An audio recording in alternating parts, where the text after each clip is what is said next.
if the bulk modulus of a material is twice of its modulus of rigidity, એટલે bulk modulus એટલે k, bulk modulus એટલે k, bulk modulus એટલે k of a material is twice, double છે, okay, double છે, twice છે,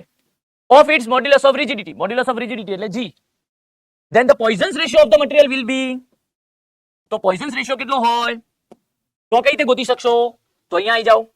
તમને ખબર છે બધાને કે E બરાબર 2g1 plus mu, આવું એક ઇક્વેશન છે, અને E બરાબર 3k1 minus 2 mu, આવું પણ ઇક્વેશન છે. E બરાબર આ થાય, E બરાબર આ બી થાય, તો આના બરાબર આ થાય, એટલે 2g1 plus mu બરાબર 3k1 minus 2 mu થાય, આ સાઈડ થાય. બસ હવે આ ઇક્વેશનમાં k ની જગ્યાએ 2g મૂકી દો અને પછી mu ગોતી લો, તો જ્યાં જ્યાં k છે ત્યાં 2g મૂકી દઈશું, સો 3k છે ત્યાં એની જગ્યાએ 2g બ્રેકેટમાં 1 minus 2 mu. બસ હવે mu ને કરતા બનાવો, શું કરો, mu ને કરતા બનાવો ભાઈ, તો જુઓ અહીંયા આ 2g ને અંદર નાખો તો શું થશે, 2g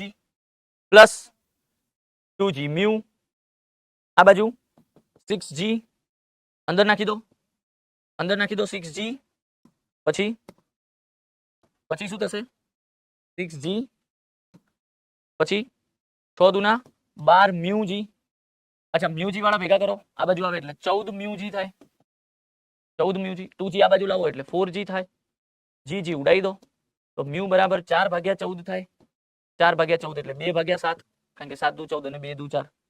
તો mu બરાબર 2/7 થાય, mu બરાબર